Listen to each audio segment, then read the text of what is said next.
Didahului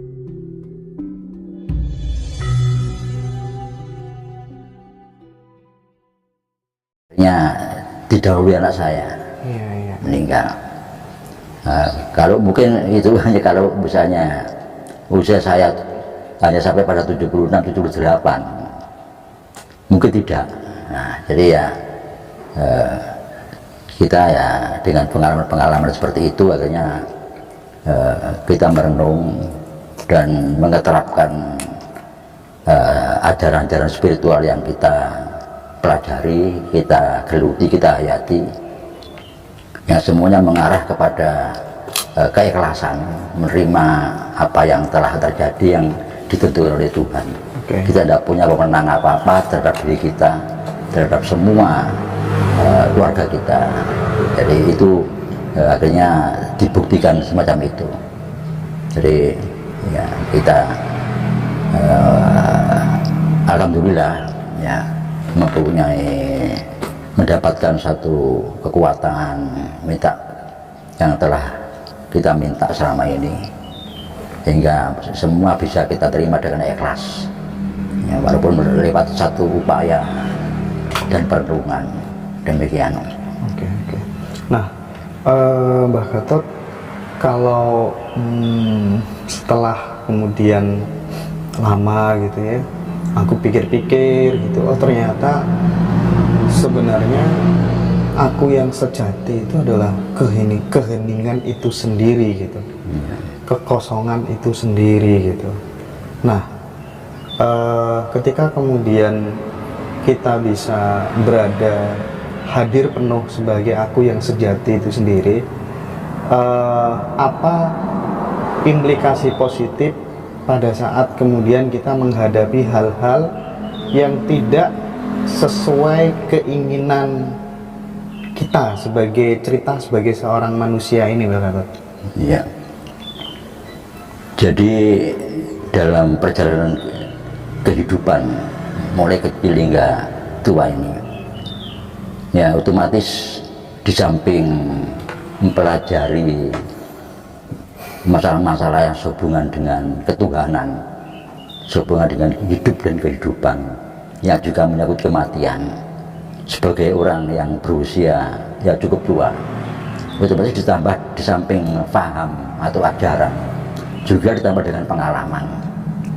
Jadi sekian kali seperti halnya kami pernah atau sempat menunggui kakek saya meninggal, sempat menunggui bapak saya meninggal, ibu saya meninggal, istri saya meninggal, nah, juga anak ya.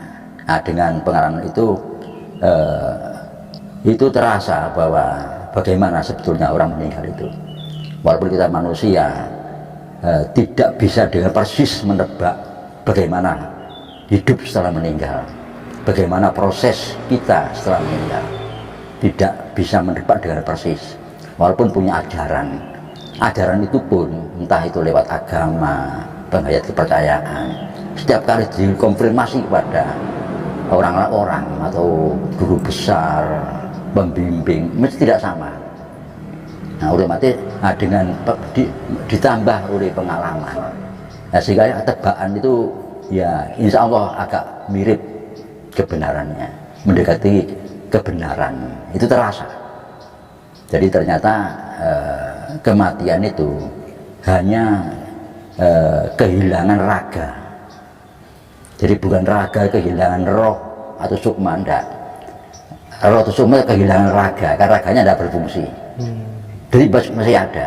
Di sini selalu tergambar Tuhan itu seperti menunjukkan begini loh. Nah, jadi betul-betul mengalami, nampak, terus kesan ya, dalam beberapa hari setelah meninggal itu ngalami, sehingga lepas apakah ini halusinasi, bukan, karena sesuai dengan kebenaran yang saya buktikan. Satu contoh ya ini, pada saat istri saya meninggal, akhirnya setelah 1 minggu saya ajak anak-anak saya itu untuk nyekar. Nah, naik mobil, setelah pulang bersama-sama naik mobil, tahu-tahu ada bisikan, anakmu yang nomor 3 namanya Vera itu mau ngomong sama papa tapi tidak berani. Loh, apa suara apa ini dalam batin? Saya tanya, Vera, namanya Vera, kamu ada apa kok ngomong sama papa kok rupanya tidak berani? Dia diam. Kamar saya desak sampai 3 kali, saya mau ulang tahun, saya tidak berani ngomong. Loh, kan benar berarti. Jadi seperti itu mengalami, beberapa kali mengalami ya. Jadi begitu, kalau begitu manusia itu tidak mati, masih ada, cuma kita tidak tahu. Beliau tahu. Nah, Beliau tahu, kita tahu, dan menggambarkan juga bahwa lebih enak orang mati itu ini yang tidak bisa diomong. Kok lebih enak, kalau gitu kita mati saja, tidak bisa begitu. Merasa lebih tenang, lebih enak. Jadi Tuhan itu menciptakan kita, tidak terus membuat, ya bertanggung jawab. Jadi kita lahir bukan kehendak kita mati bukan kehendak kita. Ya itu masih bertanggung jawab ya Tuhan, tidak akan membuat sengsara kita. Itu. Jadi di sini terasa betul bahwa tidak ada kehilangan itu. Makanya disebutkan bahwa jangan ada kemelekatan. Nah itu maksudnya merasa kehilangan. Kalau tidak, bahkan terasa lebih akrab, terasa sekali lebih akrab. Itu dari pengalaman itu kemungkinan ini hanya dialami orang-orang yang sudah tua, merasa lebih akrab. Dan almarhumah ini sepertinya lebih bahagia. Itu terasa betul, terasa.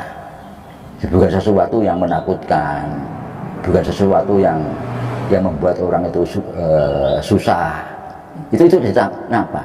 Hanya kita sebagai manusia itu merasa bahwa ini musibah, ya, ini satu-satu kesengsaraan yang dilimpahkan. Ternyata kalau kita renungkan betul, bukan begitu. Nah ini saya sampaikan karena saya berpengalaman seperti itu. Yang memang akhirnya kalau kita mengikuti perasaan, serba ketakutan, akhirnya tidak membuat kita justru penuh keikhlasan. Nah ini yang akhirnya juga membutuhkan perjuangan juga. Apakah yang hidup lebih untung daripada yang mati? Ini tidak bisa begitu. Tidak bisa begitu. Akhirnya ternyata ya hidup dan mati itu sama saja. Ini yang pernah saya dengar dari orang-orang yang tua yang sebelum saya masih muda dulu.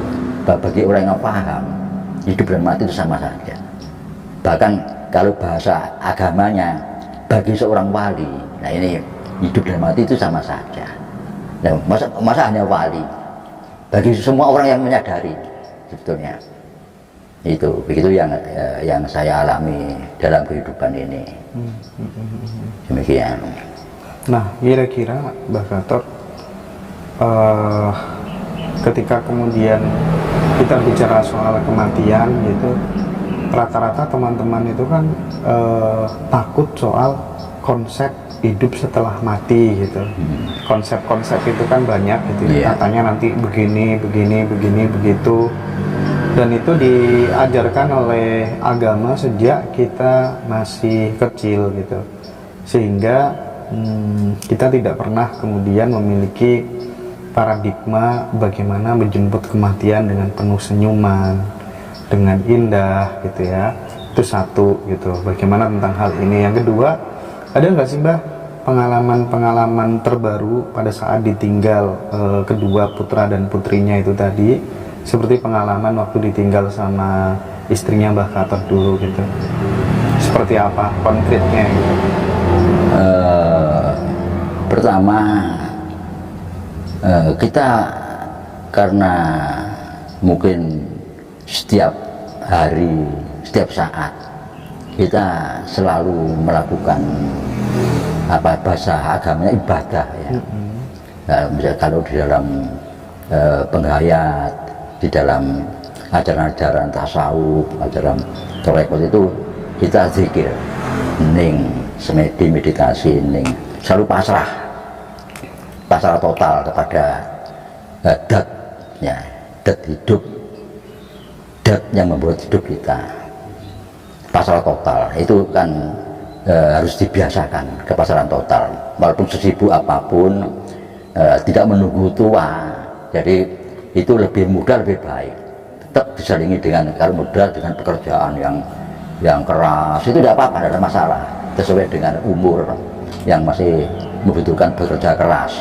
Tapi tentang membiasakan diri untuk pasrah total, itu selalu dilakukan sehingga terbiasa. Nah, dengan demikian pada perjalanan ini, kalau ada sesuatu yang kiranya bagi secara umum itu membuat nistapa, membuat resah, itu insya Allah itu ada sesuatu kekuatan yang diberikan oleh Tuhan kepada kita, dan dengan satu pemikiran, satu perasaan bahwa sama saja, itu bahwa mati dan hidup sama saja, itu selalu tergambar. Sebab orang tua itu mungkin beda dengan anak muda. Dalam keseharian orang kalau sudah di 70 ke atas, itu sepertinya kita ini dua alam dunia dalam pergaulan. Pada saat kita masuk ke dimensi yang lain, nah, yang di luar alam manusia, nah, terserah sesuai dengan keyakinan dan kehendak masing-masing kita. Itu selalu kita lakukan. Nah, otomatis, dan dengan bahasa lain ada begini. Jadi orang itu selalu belajar mati sebelum mati. Yeah. Waktu hidup dia belajar mati, waktu dia hidup mencicipi mati. Itu memang ada, memang begitu, harus begitu.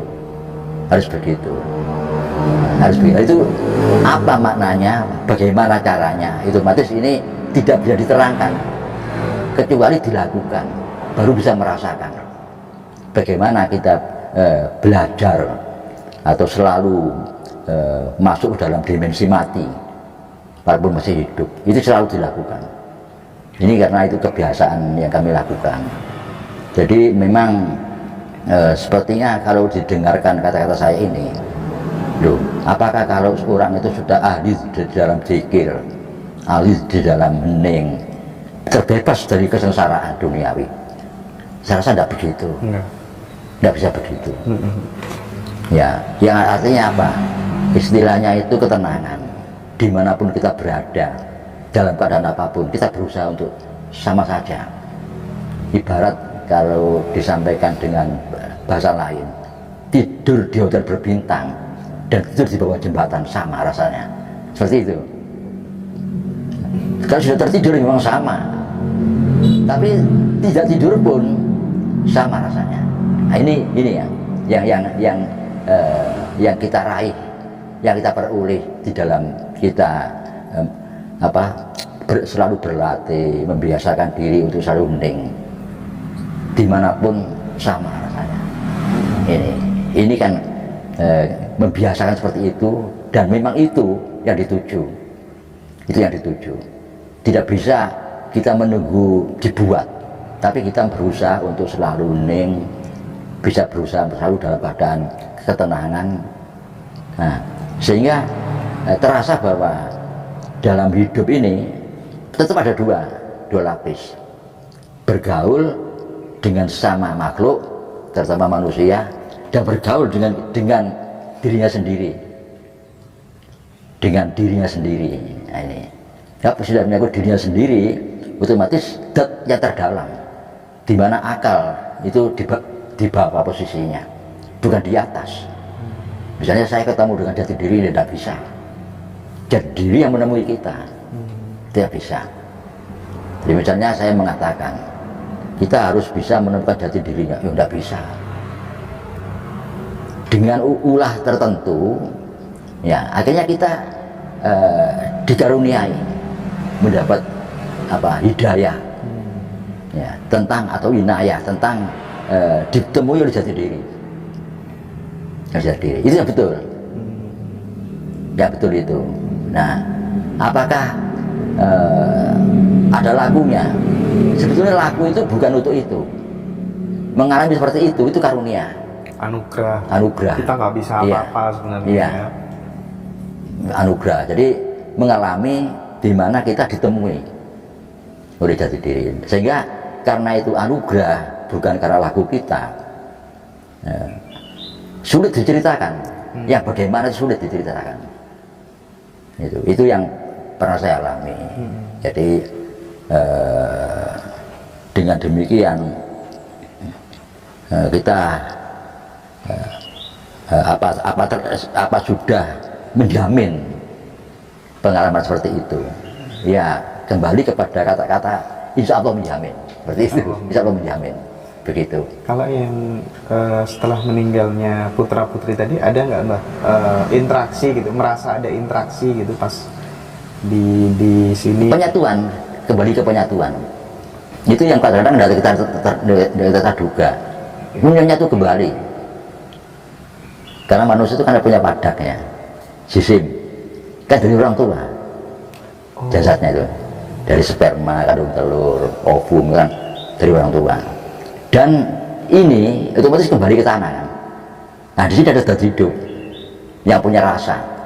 Dari situ punya rasa. Nah ini menerbitkan perasaan dari raga tadi. Otomatis sambung. Nah ini yang masih ada. Kalau zat hidup abadi, tapi rasa dan perasaan ini menyatu ke kita. Menyatu. Asal itu ada keterhubungan. Iya, tadinya keberduaan. Kalau saya ambil keberduaan. Tapi demikian meninggal menjadi kemanunggalan kembali. Itu yang terasa yang kami alami. Tapi itu hanya berlaku bagi yang ada keterikatan, iya, ada keterhubungan, iya, anak, batin, iya, pasangan. Iya, gitu. Itu kembali ke kemanunggalan. Oke. Dan kalau pasangan, ini akhirnya saya terpaksa cerita ini. Ini berbahaya. Gimana Mbak? Ini pengalaman ya.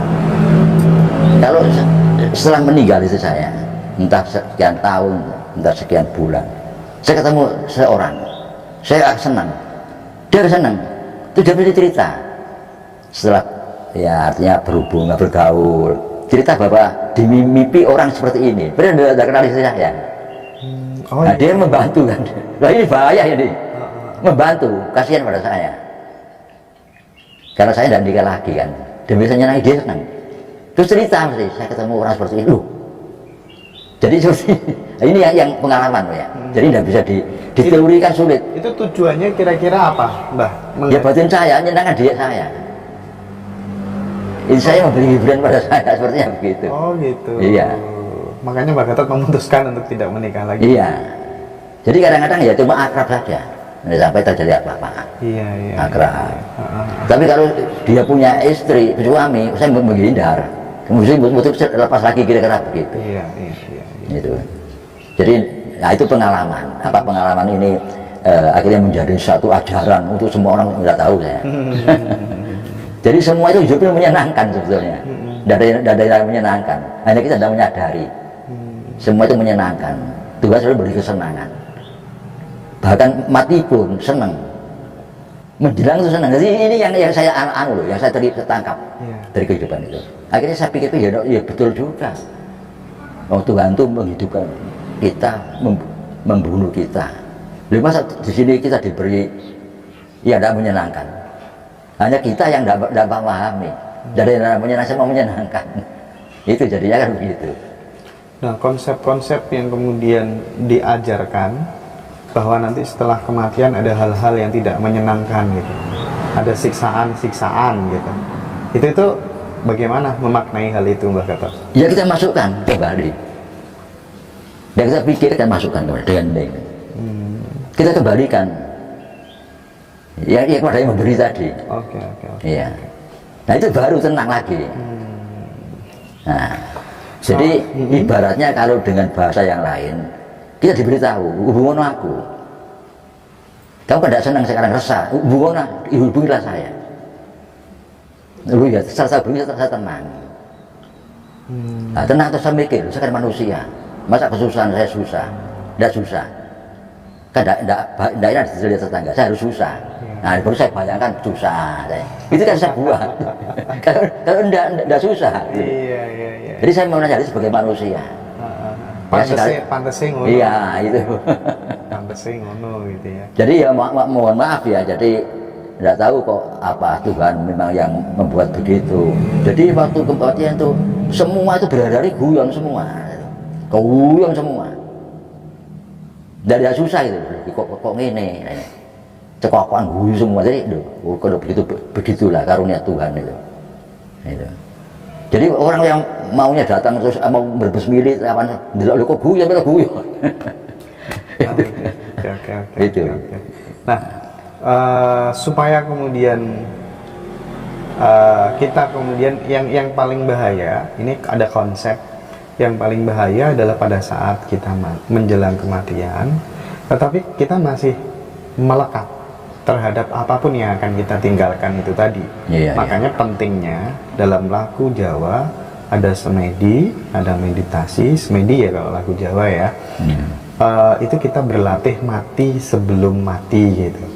Nah, itu berarti maksudnya pada saat semedi itu ya kita berusaha untuk ya melampaui pikiran, melampaui emosi, melampaui perasaan, kita terima apa adanya, kita stay di sebuah ruang kosong, keheningan yang menyelimuti segalanya, yang tak terhingga, tak terbatas. Seperti itu aja. Iya, betul. Dan dari situ akhirnya ya mungkin Tuhan menambah pengalaman untuk memperkuat keyakinan itu. Seperti contoh yang jelas dulu bapak dan ibu saya itu orang paling takut mati. Kalau ngomong wow, mesti cerita pedih. Dia menjelang, enggak. Oh, enggak. Dia hanya mesem. Kenapa kok kamu sampai membiayai saya di rumah sakit itu sebanyak itu, tidak ada gunanya. Dengan mesem. Terus selang berapa yang meninggal? Kan tidak takut, kayak seperti tidak takut gitu. Kan ini di luar nalar manusia. Iya. Bapak saya juga begitu, saya sudah waktunya. Jadi saya selalu dihadapkan pada pengalaman seperti itu sehingga berusaha saya simpulkan, oh kalau begitu ya biasa aja lah manusia itu. Hidup biasa saja, sudah tidak perlu dipikir macam-macam, enjoy aja gitu. Kayak gitu. Tapi kan di beberapa fenomena ada yang namanya mati dalam kondisi tersenyum gitu ya. Itu kemudian dipersepsikan oh dia husnul khotimah gitu ya. Sebaliknya yang susah meninggalnya itu dipersepsikan kalau dalam Islam su'ul khotimah, buruk gitu. Nah, bagaimana Mbah Khattab memandang hal ini? Nah, di sini saya harus menjawab yang tidak sama dengan kawan-kawan mungkin ya. Saya jawabnya satu, saya tidak tahu. Ya manusia terbatas. Dikejar terus harus tidak bisa. Teranglah Bapak tidak bisa. Gitu. Tidak terus saya buat-buat, saya person-person enggak. Malah keliru kabeh. Malah keliru kabeh. Tidak tahu ya, kok bisa begitu ya, nah, itu kan. Itu manusia itu kelemahannya di situ. Tentang kematian itu lemah sekali untuk memahami. Gitu. Oke, berarti kita hidup biasa-biasa saja ya. Biasa-biasa aja ya, Pak Khattab ya. Iya. Oke.